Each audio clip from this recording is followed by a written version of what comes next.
Buenos días, buenas tardes, buenas noches, según el horario en que usted esté viendo este video. Bueno, hoy vamos a hablar un poquito, vamos a continuar con nuestro estudio. El anterior tema había sido lo que la Biblia enseña acerca de la salvación. Ya se los había comentado que estos temas los estoy realizando para todos mis contactos, solamente desde mi casa. Aquí no hay no hay una tecnología de punta, pero quería compartir con ustedes las verdades que encierra la palabra de Dios, que es la Sagrada Biblia. Y habíamos estudiado acerca de lo que la Biblia enseña acerca de la salvación. Y en el estudio de hoy vamos a hablar acerca de lo que la Biblia enseña acerca del juicio. Porque si los seres humanos han de ser condenados a la muerte eterna o premiado con la vida eterna, evidentemente antes tiene que haber un juicio. Dios tiene que realizar un juicio, así como aquí en los tribunales de la tierra, en los tribunales de Argentina y de distintos países del mundo, ninguna persona puede ser condenada si previamente no se le realiza un juicio. Y allí en el juicio, ¿quiénes participan? Está el juez, está el abogado, están los testigos, está el acusado. Entonces así se integra el tribunal para juzgar a cualquier ser humano que es acusado de cometer alguna infracción, algún delito aquí en la tierra. Y vamos a ver entonces lo que la Biblia enseña acerca del juicio. La primera pregunta que vamos a responder es: ¿sobre qué hará Dios el juicio? ¿Qué es lo que va a tener en cuenta Dios para este juicio? ¿Para premiarnos con la vida eterna o para condenarnos a la muerte eterna? Recuerda que Dios dice la Biblia que Jesús no vino para condenar al mundo, sino que vino para que el mundo sea salvo por él. Dios no te quiere condenar, Dios quiere que seas salvo. Dios está a tu favor. Toda la artillería del cielo está a tu favor, los ángeles. Dios está dispuesto a enviar todos los ángeles si fuese posible, si fuese necesario, para que usted sea salvo. Él te ama y Él te quiere salvar. ¿Sobre qué hará Dios el juicio? Dice en Eclesiastés capítulo 12, versículo 14, usted puede parar este video y buscar su Biblia y consultar los textos que yo estoy leyendo para comprobar de que es verdad lo que yo le estoy diciendo. Dice Eclesiastés 12, 14. Porque Dios traerá toda obra a juicio juntamente con toda cosa encubierta, sea buena o sea mala. ¿Sobre qué hará Dios el juicio? Sobre nuestras obras. Dice que Dios traerá toda obra a juicio, juntamente con toda cosa encubierta, sea buena o sea mala. Sobre todas nuestras obras Dios va a realizar el juicio. Ya sean que éstas sean encubiertas, ya sea que nadie sepa que usted ha cometido ese error, ese pecado. Tal vez usted tenga un pecado oculto que nadie sabe, nadie ni sospecha que usted ha cometido.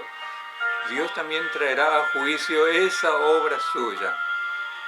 Ya hablamos en los estudios anteriores que Él ha enviado un salvavidas, un rescate para el ser humano, pero lamentablemente muchos no aceptan ese rescate.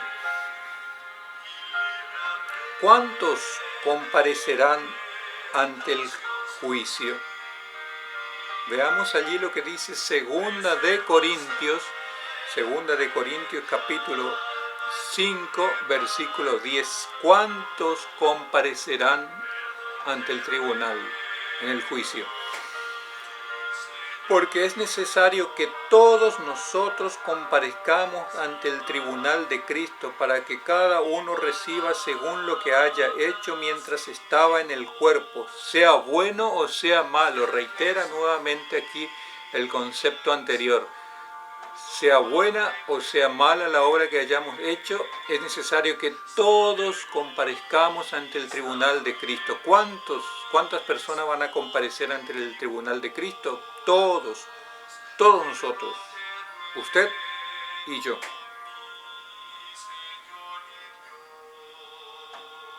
¿Quién es el juez en este juicio? ¿Quién es el juez? Veamos lo que dice allí en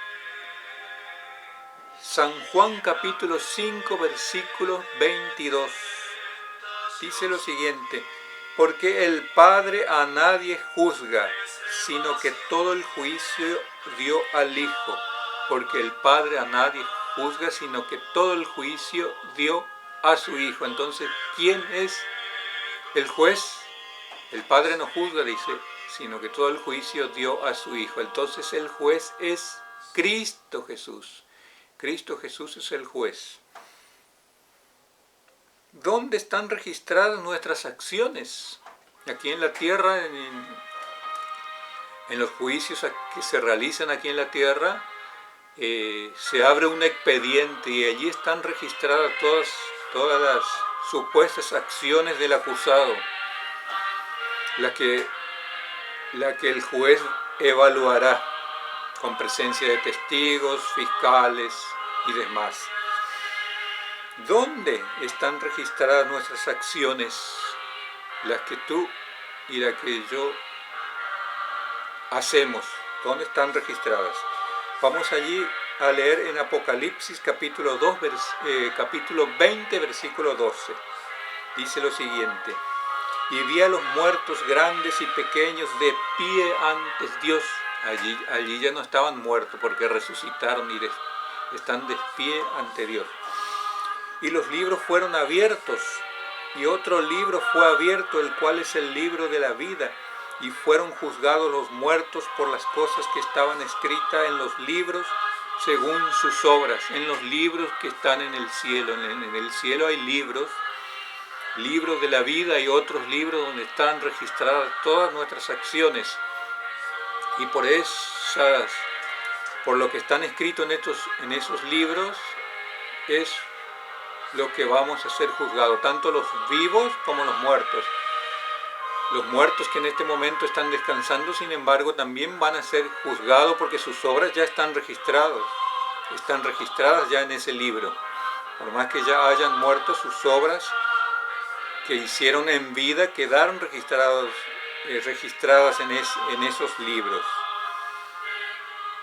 Ahora, ¿quién es el que registra nuestras obras? ¿Quién es el que anota nuestras obras en esos libros que están en el cielo? ¿Quiénes son los testigos? Dice allí en San Mateo capítulo 18, versículo 10. ¿Quiénes son los testigos?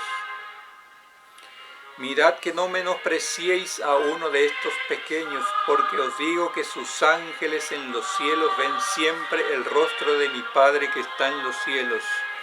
Mirad que no menospreciéis a uno de estos pequeños. Se refiere a nosotros, ¿no? Nosotros somos los pequeños de Dios. Porque dice que nuestros ángeles siempre ven el rostro de Dios. Los testigos son los ángeles los que nos ven las 24 horas del día. La Biblia dice que nosotros tenemos un ángel guardián personal que me conoce, que te conoce desde que hemos nacido, desde antes de nacer inclusive. Y Dios destinó a cada uno de nosotros un ángel, y ese ángel sabe todo lo que nosotros hacemos, lo que decimos, y registra todas nuestras acciones. Recuerde eso. Los ángeles son los testigos en este juicio. ¿Quién es el abogado? ¿Quién es el abogado? Dijimos que el juez es Cristo Jesús, los testigos son los ángeles. ¿Y quién es el abogado? Dice allí en Primera de Juan capítulo 2, versículo 1, hijitos míos, esto os escribo para que no pequéis, porque si alguno hubiere pecado, abogado tenemos ante el Padre, a Jesucristo el justo. ¿Quién es el abogado según la Biblia? Jesucristo el justo. Tanto nuestro juez, tanto el juez como el abogado en este caso es Jesucristo. Y el abogado tiene que saber todo. Si usted contrata a un abogado para determinado juicio, usted le debe contar todo lo que ha sucedido para que él arme una estrategia de defensa. En una oportunidad me tocó estar en un tribunal, en un juicio, y salir de testigo. Fui testigo en ese juicio. Y cuando estábamos por entrar al tribunal, antes de comenzar el juicio, en la puerta misma del despacho del juez, el abogado me llama aparte y me dice: mira, vos tenés que decir esto y esto otro. Le dije: no, señor, yo voy a decir lo que yo vi, lo que yo sé. Los abogados aquí en la tierra planifican de tal manera de que el juez crea que lo que ellos están defendiendo es la verdad. Y entonces si es necesario, acomodan y dicen a sus testigos inclusive para que mientan, ¿verdad? Yo le dije: no, yo soy testigo, yo voy a decir lo que vi, y eso es lo que entré a declarar, lo que yo vi, no lo que él me dijo que dijera. Entonces, el abogado tiene que saber todo, y Jesús es nuestro abogado y Él sabe todo. Jesús es Dios. Recuerden que Jesús, aparte de ser hombre, plenamente hombre, Él es plenamente Dios, y Dios sabe todo. Dios sabe todo sobre tu vida. De Él no podés, usted ni yo, no podemos ocultar absolutamente nada de Él, y Él va a ser nuestro abogado. Tenga en cuenta eso. Pero Él nos quiere defender, pero a veces si nuestro delito es tan grande y bueno, el abogado poco puede hacer. En este caso nuestro delito es grande, pero Dios envió un rescate. Justamente Jesús depende de nosotros. Si aceptamos ese rescate, en el juicio nosotros vamos a salir absueltos, vamos a ser absueltos, no vamos a ser condenados. Pero eso depende de cada uno de nosotros, depende de usted y depende de mí. ¿Por cuál código seremos juzgados? Aquí en los juicios terrenales, uno recibe una acusación de acuerdo a lo que dice cierto código. Si usted comete un delito penal, va a ser juzgado por el Código Penal. O si es un delito civil, por el Código Civil. En este caso, en este juicio que se realiza para nuestra salvación eterna o para nuestra perdición eterna, ¿por cuál código seremos juzgados? Leamos allí lo que dice Santiago capítulo 2, versículo 12. Dice: así hablad y así haced como lo que habéis de ser juzgado por la ley de la libertad. Ese es el código por el cual seremos juzgados. Por la ley de la libertad. ¿Y cuál es ese código de la ley de la libertad? Si ampliamos más lo que dice Santiago, vamos a encontrar que ese código, la ley de la libertad, se está refiriendo a los 10 mandamientos Esos mandamientos que Dios había dado ahí en el Sinaí, había escrito con su propio dedo sobre 2 tablas de piedra.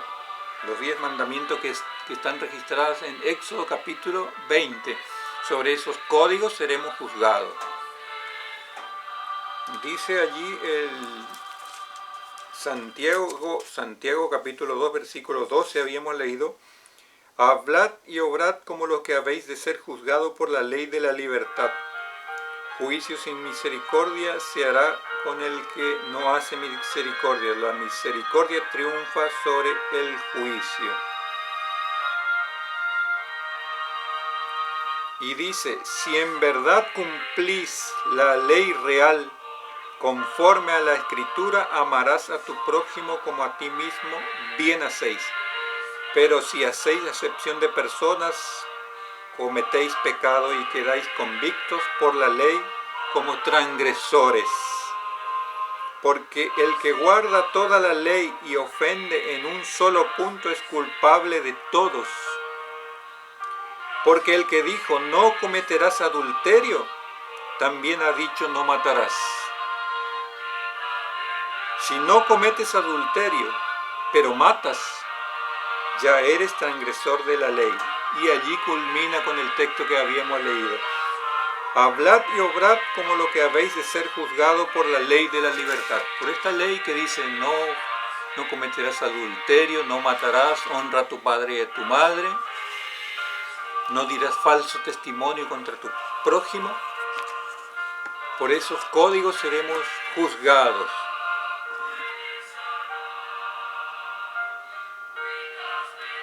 ¿Cuál será la sentencia? En un juicio tiene que haber una sentencia. ¿Cuál será la sentencia en este caso? Veamos lo que dice allí en San Mateo capítulo 25, versículo 31 al 46. Dice allí: cuando el Hijo del Hombre venga, se refiere a Jesús, cuando el Hijo del Hombre venga en su gloria y todos los santos ángeles con él, entonces se sentará en su trono de gloria y serán reunidas delante de él todas las naciones, y apartará los unos de los otros como aparta el pastor las ovejas de los cabritos, y pondrá las ovejas a su derecha y los cabritos a su izquierda.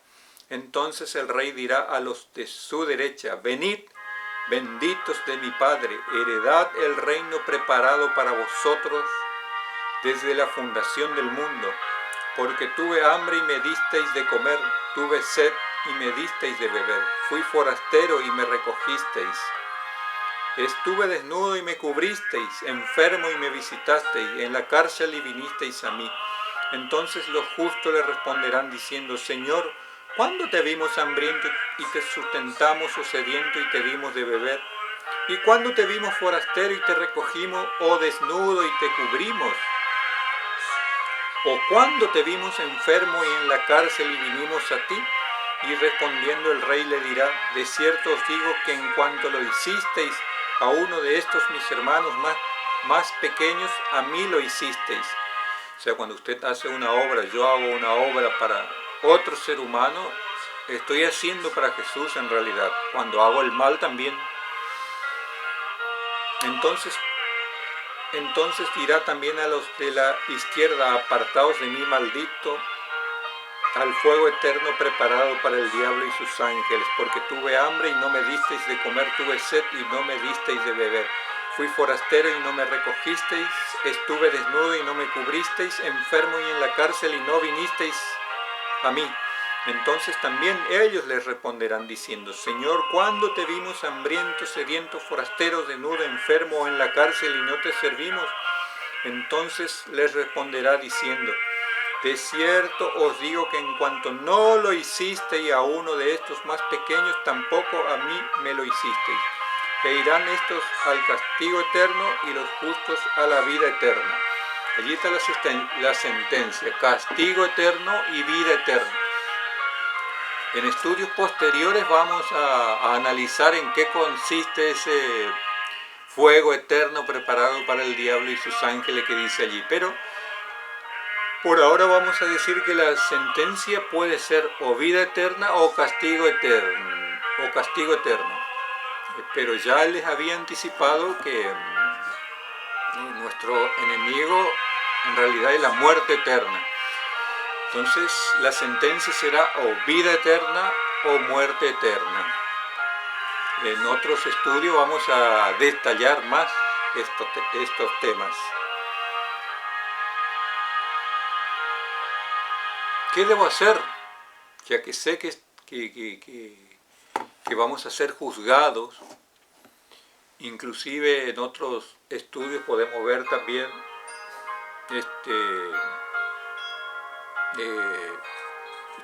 ¿cuándo? Perdón.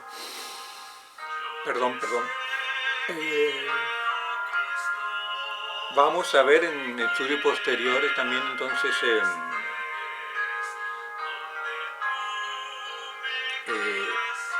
habíamos visto cuál es la sentencia, ¿no es cierto? Vamos a tener vida eterna y muerte eterna. En otros estudios vamos a detallar más estos temas. Ya les dije que la Biblia es amplia.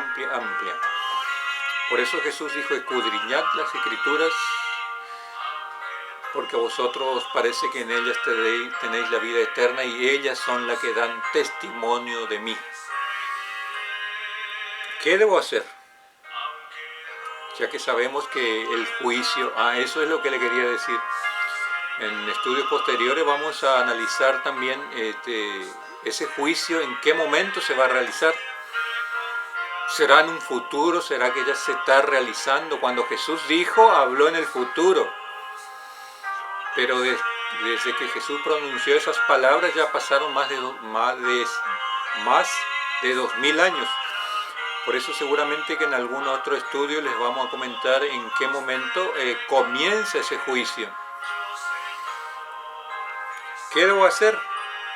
Creer en Jesús y aceptarlo como mi Salvador. Veamos allí lo que dice Hechos capítulo 5, versículo 24.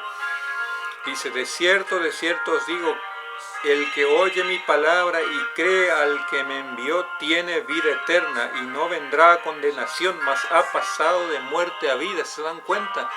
Va a haber una sentencia, o vida eterna o muerte eterna. Y dice aquí en San Juan 5, 24, de cierto os digo, el que oye mi palabra y el que cree al que me envió tiene vida eterna y no vendrá a condenación,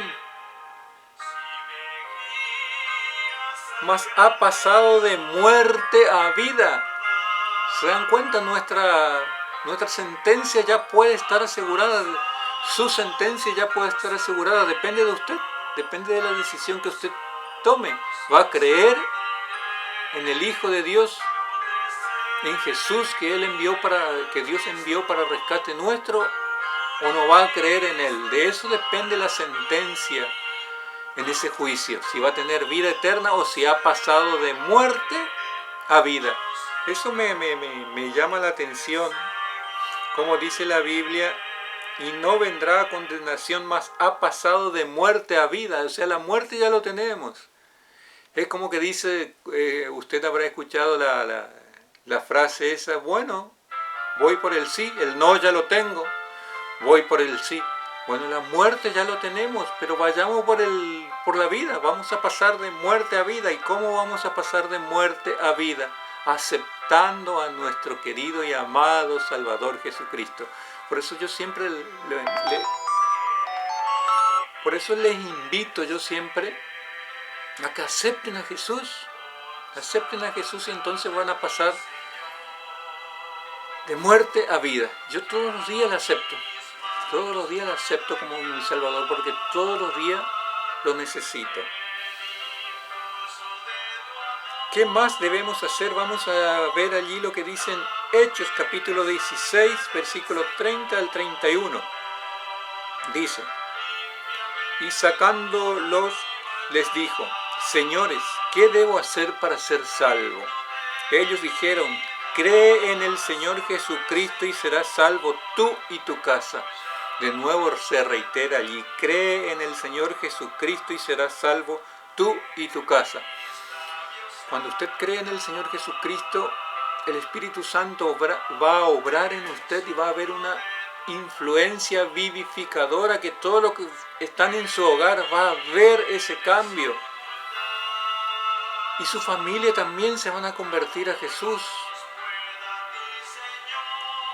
O sea, no es que usted le pasa automáticamente la salvación a su familia porque usted acepta a Cristo, sino que por influencia suya su familia al final pueden terminar aceptando a Cristo y de esa manera van a ser salvos usted y su casa. Cree en el Señor Jesucristo y serás salvo tú y tu casa. ¿Qué más debo hacer?